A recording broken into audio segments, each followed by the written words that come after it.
Kemudian apa kata para sahabat? Saduqul lisan na'rifu ya Rasulullah.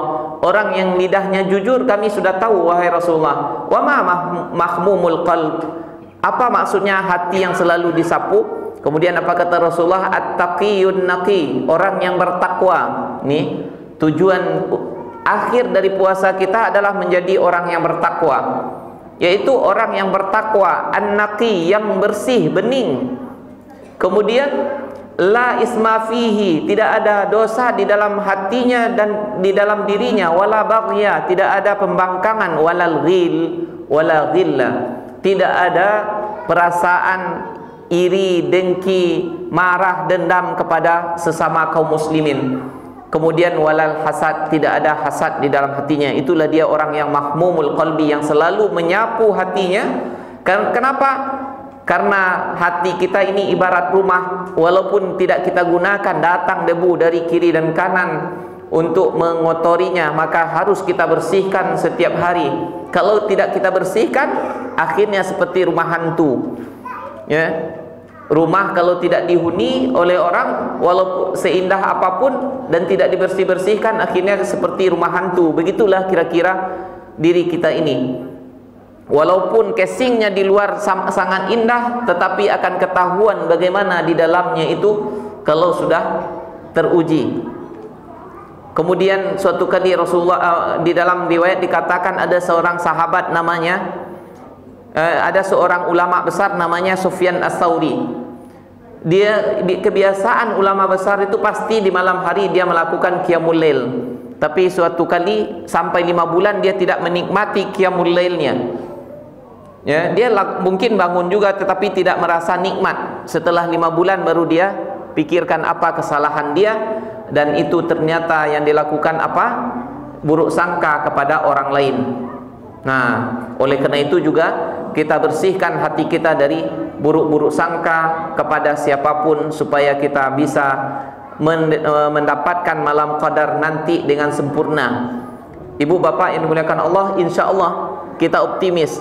Siapapun yang melakukan sholat maghrib berjamaah, kemudian isya berjamaah 10 hari terakhir ini, kemudian juga sholat subuh berjamaah, pasti dia mendapatkan malam qadar. Kenapa?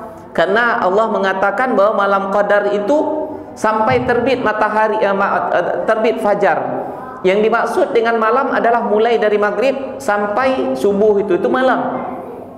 Artinya kalau kita sudah sholat berjamaah 3 sholat itu, kita sudah melaksanakan ketaatan kepada Allah. Apalagi kalau kita tambah lagi dengan tarawih, kemudian dengan tahajud, kemudian sholat witir, kemudian membaca Al-Quran, zikir, dan berdoa kepada Allah Subhanahu wa Ta'ala.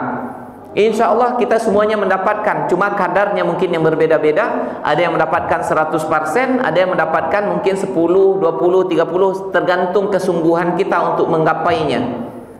Dan kembali kita katakan, orang yang betul-betul serius dan yang mengerti saja yang akan mendapatkannya.